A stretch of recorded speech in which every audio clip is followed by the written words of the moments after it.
Okay, welcome back. Last time we did stuff in and around Nimbasa City. We got a whole bunch of encounters. We continued the story, and Bianca had her kind of big character development moment.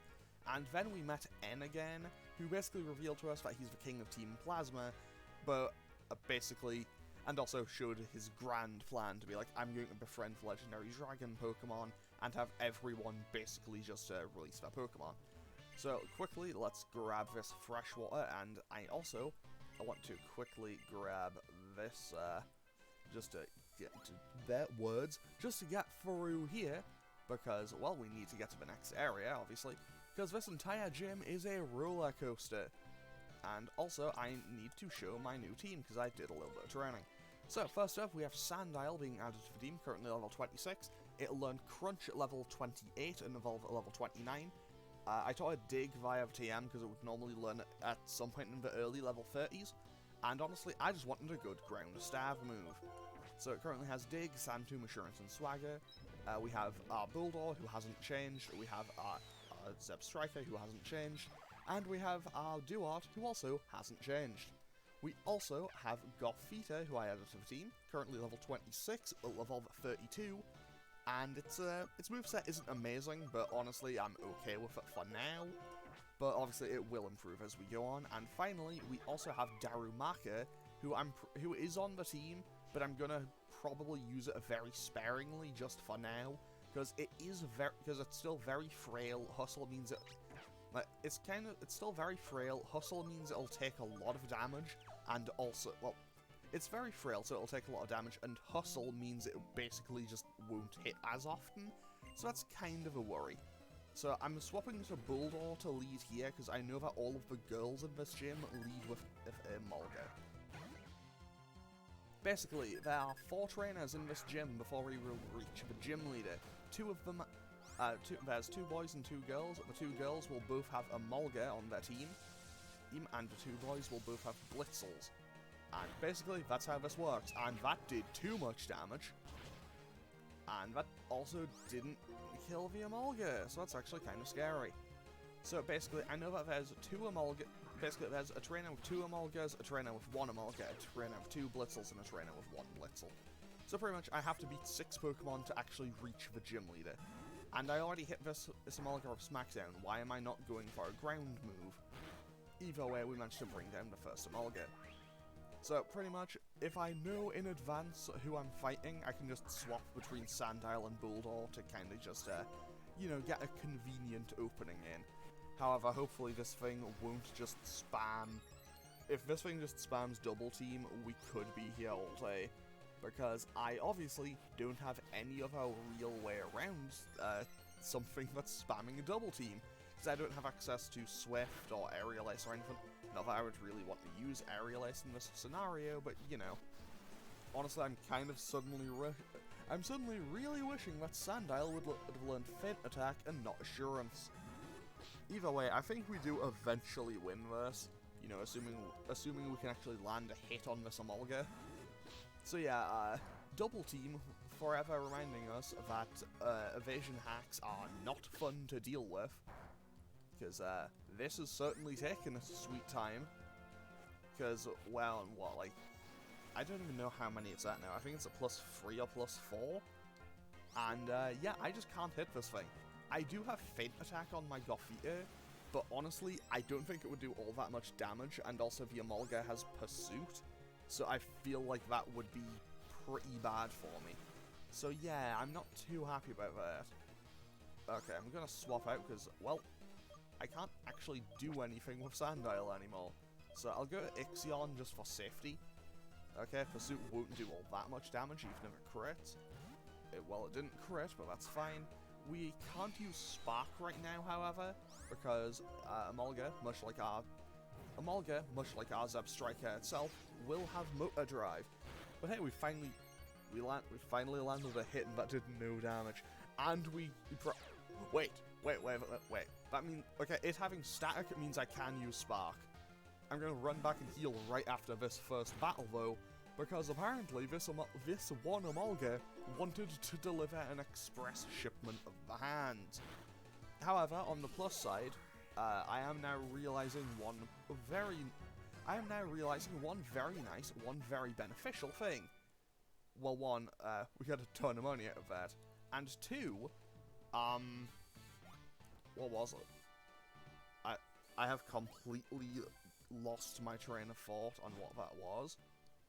Like, we get a lot of EXP and money, so we're pretty okay on money, and also Sandile will absolutely become Krokorok by the time we reach there. But hey, we finally managed to get through that Emolga, and also, Emolga, I am kind of worried about it, because I don't know what level exactly it is that it gets it. I want to say it's like 30 or 31, but I know that it will gain access to acrobatics soon, and that suddenly makes it a lot more threatening, because acrobatics hits like a train. But it hits so hard. Like, Emolga is not the strongest Pokemon physically, but if it's not holding an item, acrobatics' damage is doubled, so basically it just hits so hard for no real reason. So now we just need to shuffle that around, and hopefully we can actually get our Sandile to evolve before we reach the gym leader. Okay, so this guy has either 1 or 2 Blitzels. I think I'm still leading with Bulldor, which wouldn't be great for me, but you know what? I mean, it could be worse. And also, Sandile is currently still holding the EXP share, so that's good. Okay, so they do have Blitzel. Okay, it's level 30, so it's just going to be the 1. And I'm just going to swap to Sandile. If nothing else, I'll get to level 28 from this. I also did no damage, so that's fine. So I'll get to level 28 from this, no doubt. And yeah, I feel like we definitely make level 29 in time. Also, that tells me that Blitzel, well, Zebstrika should learn Stomp soon. So that's another nice stab move to have. I don't know what I'll teach it over. I guess? No. I don't know, because... And I'm kind of in two minds about this, because Stomp can get flinches and does a lot of damage. But at the same time, it's just like, do I need it? Do I need it over Quick Attack? Because at the same time, Zebstrika outspeeds basically everything. Okay, so now, I think the next round is the person with the 2 Blitzels. So I'm going to lead with Sandile here. And if the next person is the one with 2 Blitzels, which they definitely are, that means the final person will be the person who has 1 Emolga, and from there, I think I'll just lead with Bulldor as a safety precaution, just on the off chance that it does have acrobatics, and then we can make our way to Elesa without any real issues. Okay, so, level 29 Blitzel, well, there'll be 2 of them, so hopefully Sandile can at least get pretty close to that level. Also, turn, this thing can't really do anything to me, because I don't think it'll have Flame Charge anymore due to its level up moveset. But either way, 10 out of 10, we one-shot Blitzel. We don't get a massive amount of EXP, but we should be okay, especially because we'll be getting another chunk out of it. Okay, it does still have Flame Charge, good to know. I mean, we aren't weak to Flame Charge by any means. If anything, my team is extremely well prepared for fire. Like, genuinely, if this game had a fire-type gym, I would be more than ready for it. However, there are no primary fire-type trainers in the Unova region. Okay, so now we just need to wait for this little tram to arrive. I don't know what it's actually called. I will say, these little things, they look a little bit like the Versus Seeker. That's kind of cool. But anyway, now we go up this little ramp and down. I don't know what the official terminology is for whatchamacallit. I don't know roller coaster terminology. I'll be honest, they were never my favourite things at theme parks. And I stopped in just enough time to miss that. Fortunately, I did go and buy more. I went and bought even more lemonade, because who knows, I might need it.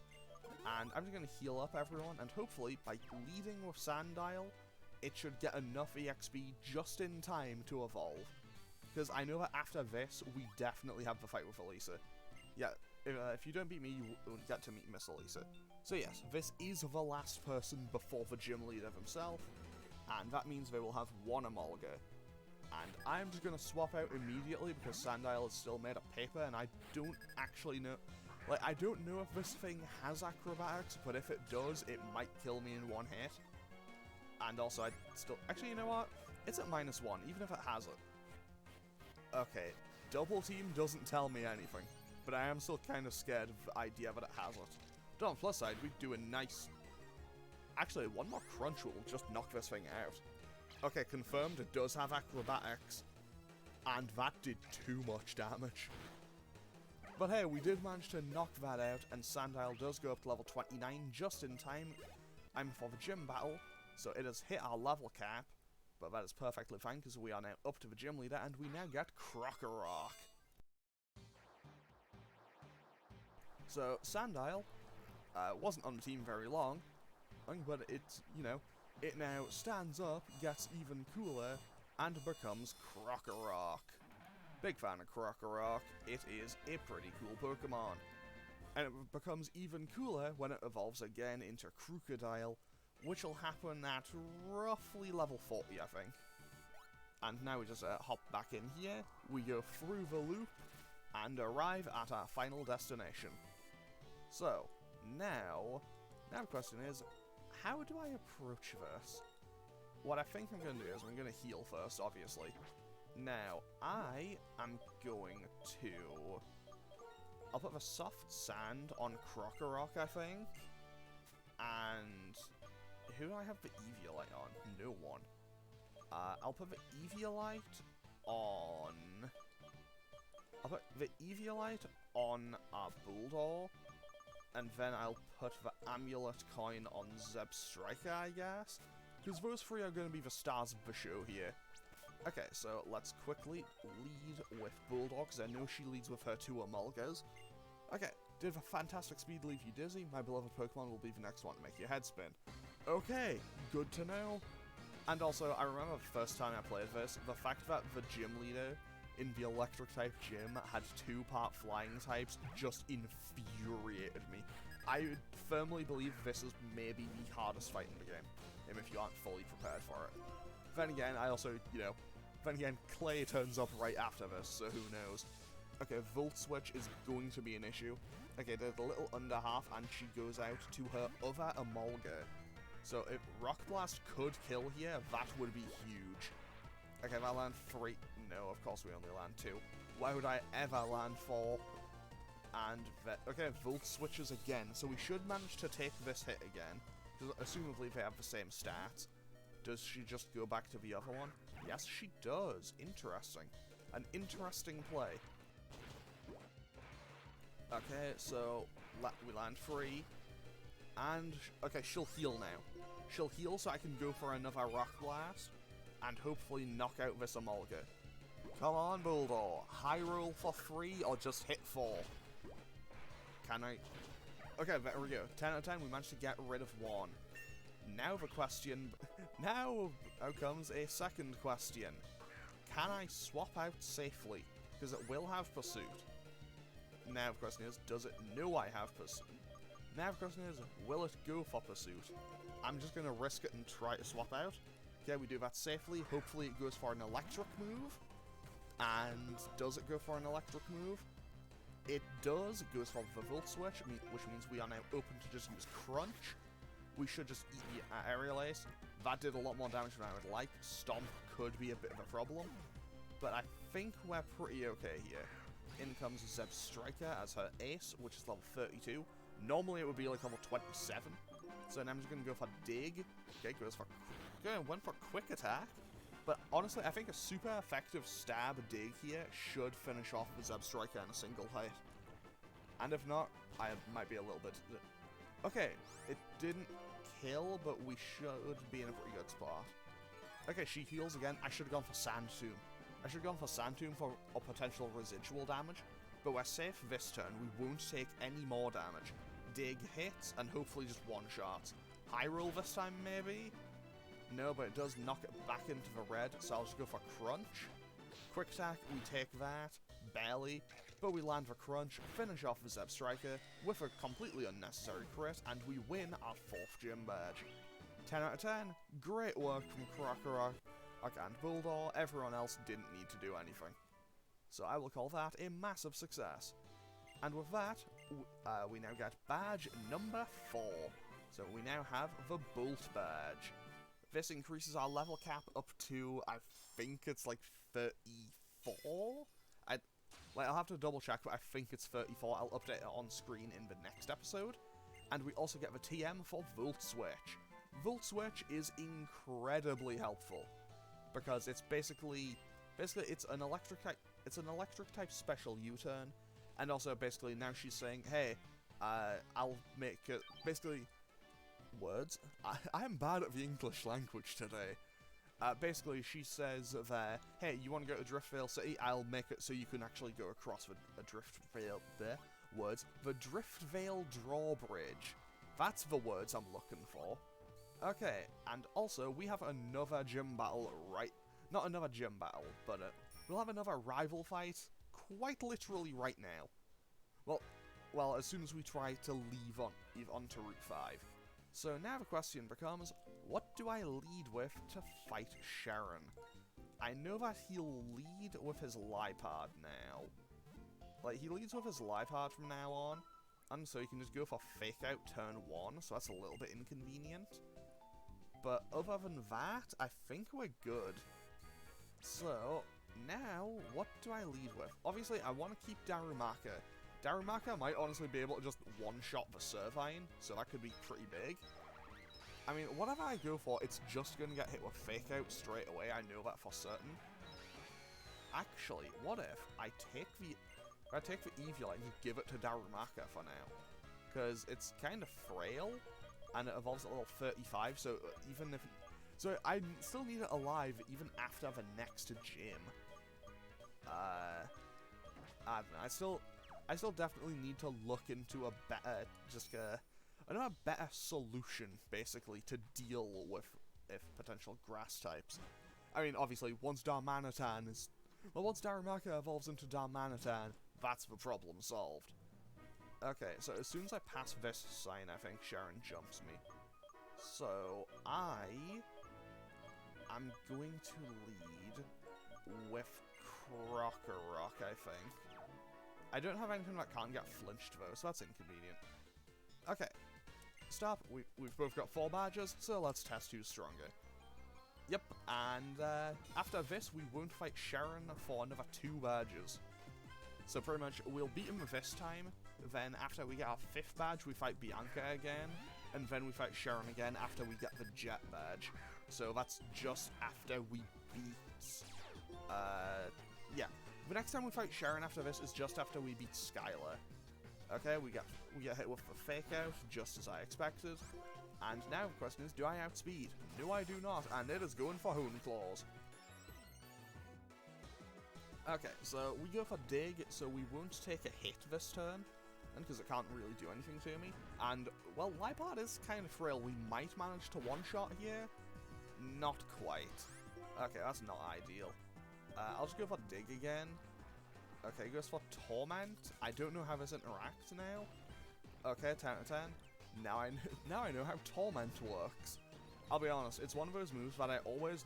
Like, it's one of those moves that I always know, I always acknowledge that it's there, but it's a move I never think about, because why would I ever need to think about it? Okay, I'm gonna swap out to Ixion now. Oh, and hopefully not get burnt from the inevitable Scald, because that would suck, because I still don't really have something to stop water types either.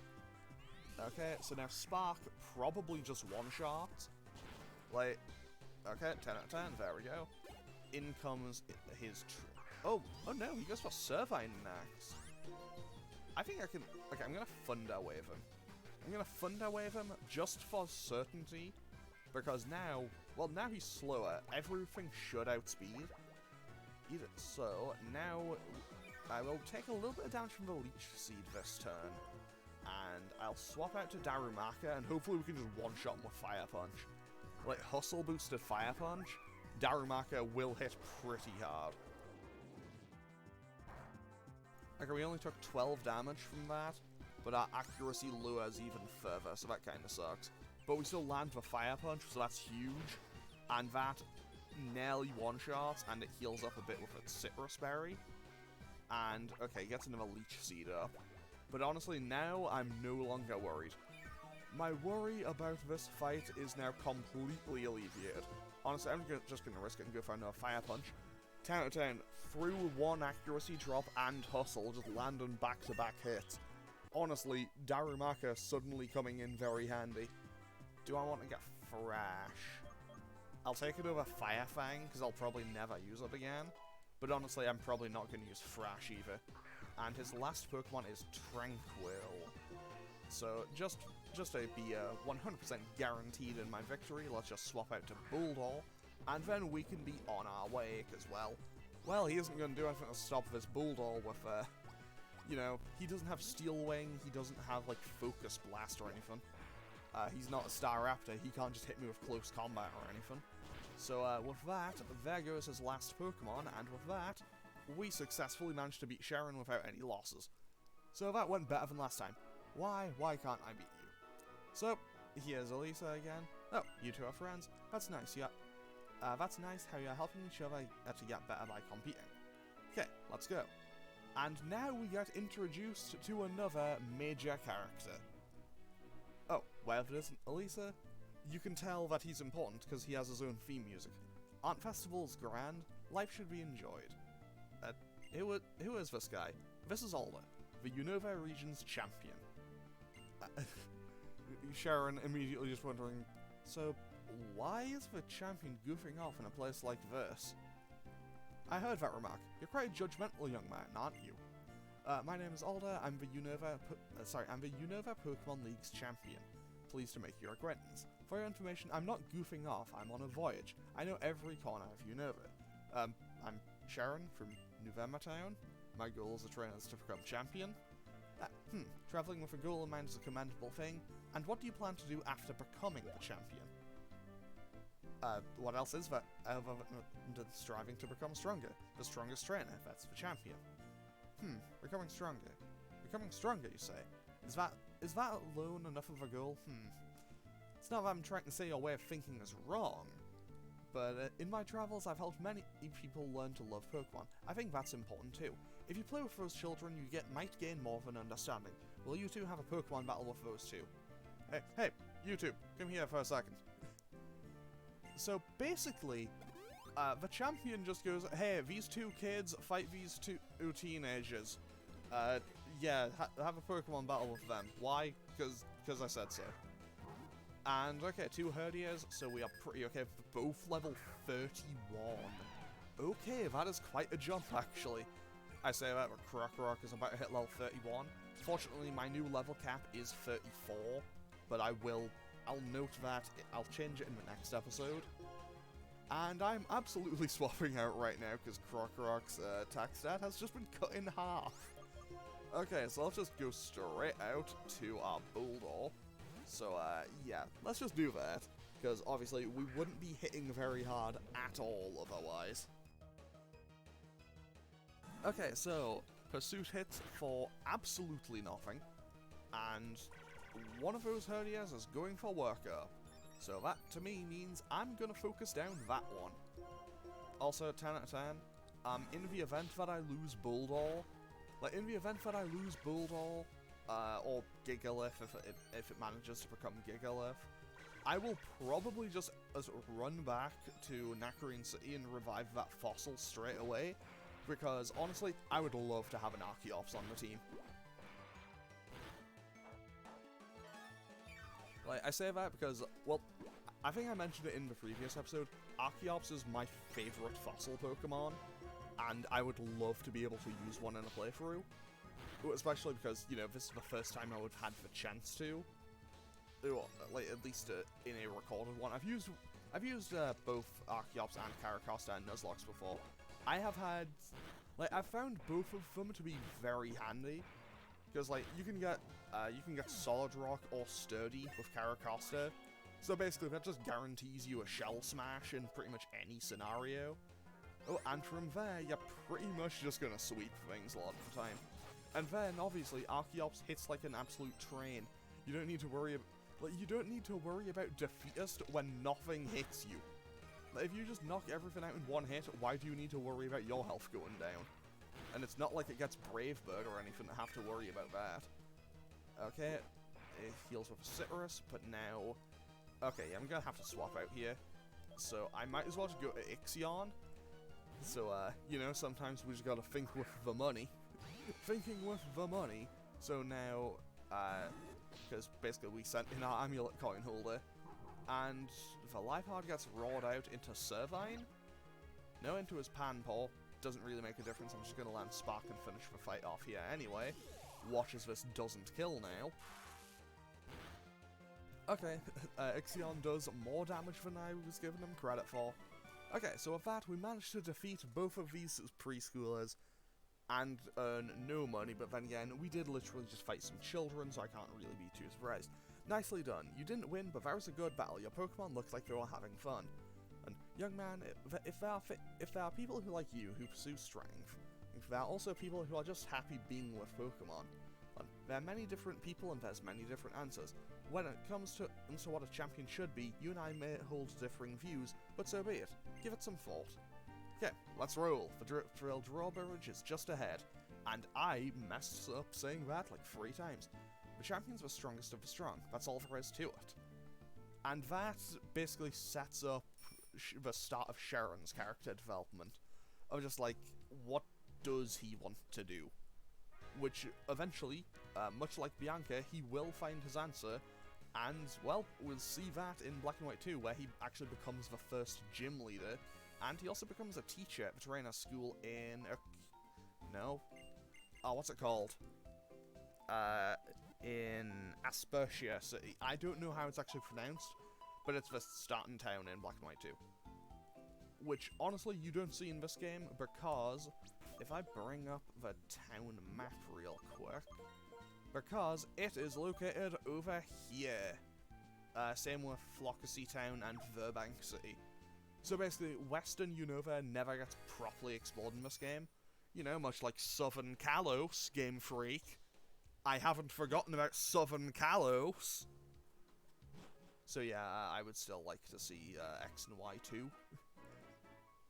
Also, I'm recording this in January of 2023, so Scarlet and Violet's DLC hasn't been revealed yet. But I've seen people say, like, I've basically seen people theorize that I've seen the idea of, like, Southern Kalos' DLC for Scarlet and Violet, anything but that.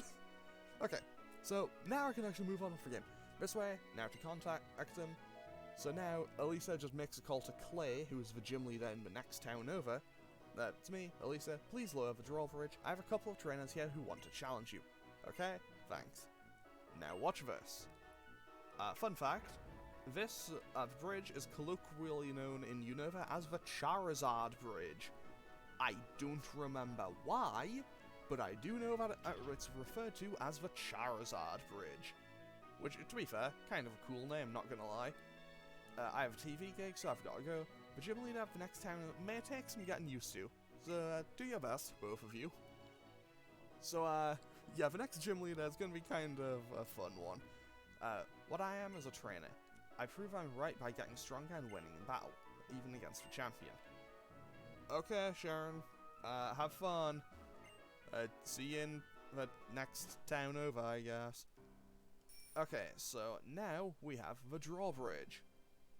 And we can basically get one encounter on here. It's a Ducklet. It is always Ducklet. It is guaranteed to be Ducklet.